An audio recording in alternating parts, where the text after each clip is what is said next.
Au cours de cette vidéo, nous allons voir l'aspect scanographique des tumeurs solides du foie. La tumeur solide la plus fréquente est le carcinome hépatocellulaire, qui est le premier diagnostic à évoquer chez un patient cirrhotique. Par ailleurs, il peut s'agir de métastase hépatique, de cholangiocarcinome, de lymphome ou d'une tumeur bénigne.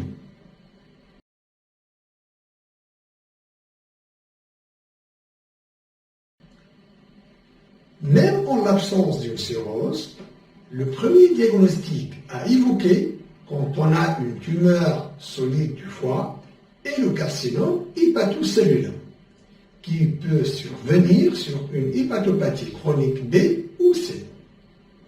Cette tumeur mixte, renfermant des zones kystiques et solides, est considérée comme une lésion solide. Cette lésion prend le produit de contraste au temps artériel réalisé à 20 secondes et se lave précocement au temps portal réalisé à 45-50 secondes avec une capsule périphérique. Cet aspect est très évocateur de CHC quand il y a une cirrhose sous-jacente. Dans notre cas, il n'y a pas de signe en faveur d'une cirrhose sur le scanner. Une biopsie hépatique est nécessaire pour confirmer le diagnostic. Une forme particulière de CHC survient chez des sujets jeunes avec une masse volumineuse survenant sur un foie sain. C'est le carcinome fibro-lamellaire. Le diagnostic est évoqué devant la jeune, le foie non cirrhotique et l'alpha-fetoprotéine qui est normale. Son pronostic est meilleur que le carcinome hépatocellulaire classique. Une autre tumeur maligne du foie, plus rare, est le cholangiocarcinome. Il se développe à partir des canalicules hépatiques. De ce fait, il va être responsable d'une obstruction biliaire et donc d'une dilatation biliaire en amont.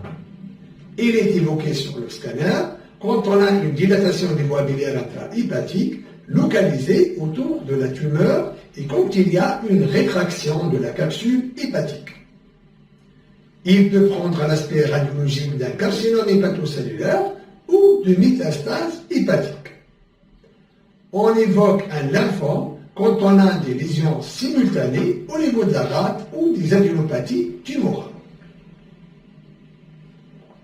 Pour les métastases hépatiques, ils sont souvent hypovascularisés.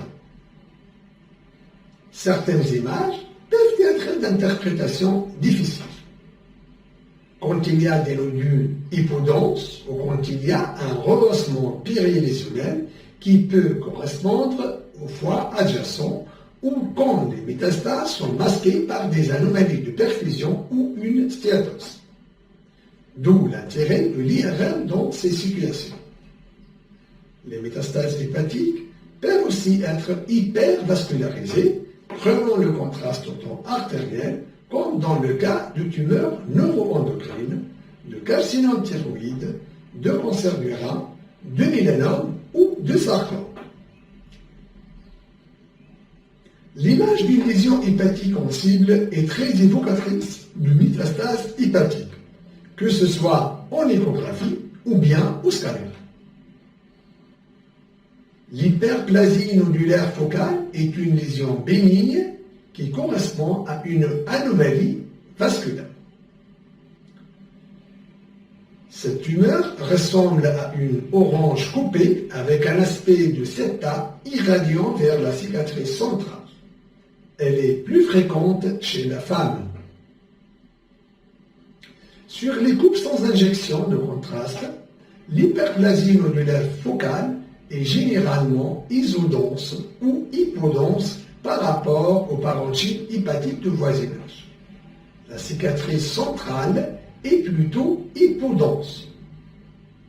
Durant la phase artérielle, l'hyperplasie nodulaire focale se hausse fortement et d'une manière globale après injection intraveineuse de contraste. La cicatrice et les travées fibreuses restent hypodenses. Durant la phase veineuse, l'hyperplasie nodulaire focale est discrètement hyperdense ou isodense, parenchyme hépatique. La cicatrice et les travées fibreuses sont également discrètement hyperdenses ou isodenses au parenchyme hépatique. Le diagnostic différentiel de l'hyperplasie nodulaire focale est le carcinome fibrolamellaire. Cependant, le carcinome fibrolamellaire donne souvent une lésion plus volumineuse, dépassant les 12 cm, avec souvent des calcifications et des métastases. Merci pour votre attention.